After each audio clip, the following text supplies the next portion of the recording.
So after the last video I made with the comparison of the a6000 and the a7 III, I got a question about the lenses I was using, and I did switch the lenses around to compensate for the different focal lengths because of the crop factor of the a6000, so it wouldn't be that easy to guess which lens was on which camera, and by that actually being able to guess if the camera was the a6000 because of the crop. And I guess I didn't consider that the lenses might have different sharpness as well.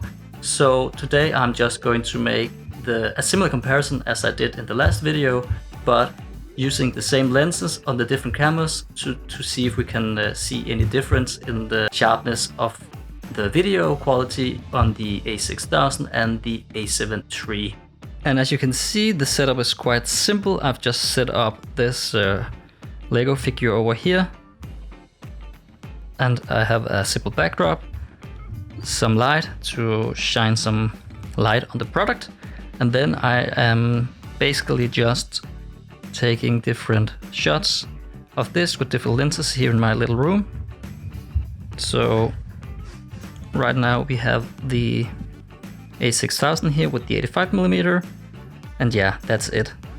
So let's jump into the computer and see if we can spot any difference now.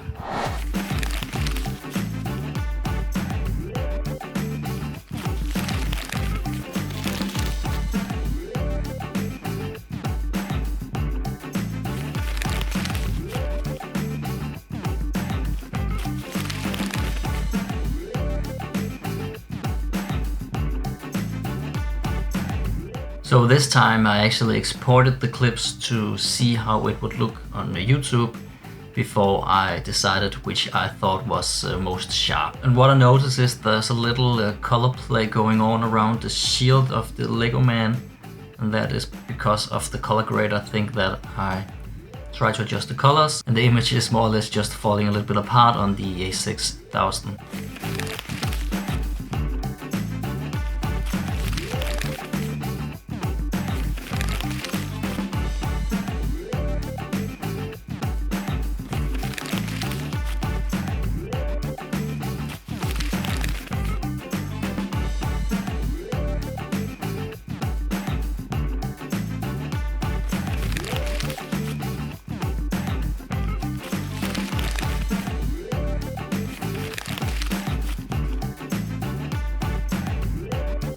When it comes to the sharpness, I still think you can see there is a difference in this more controlled environment, but it's very much harder to see this time around, I think at least.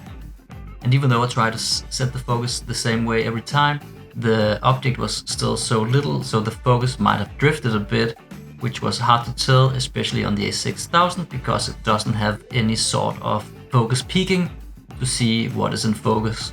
But I guess my conclusion is just that the a7 III of course is a better camera when it comes to video, and that you can actually spot the difference between 4K and HD. But saying that, if you use the a6000 in a more controlled environment, still think you can get an image that is pretty close to the a7 III. So if you're just using your a6000 for videos sometimes, then I really don't think there's a need for you to upgrade to a camera like the a7 III, or perhaps even a better full frame body.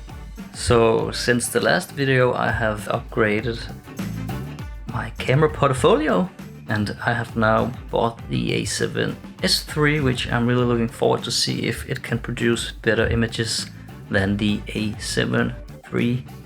Got a really nice deal on this, I bought it used. So yeah, I'm just excited for this camera and to use it in my professional video work as well. So yeah, just looking forward to this.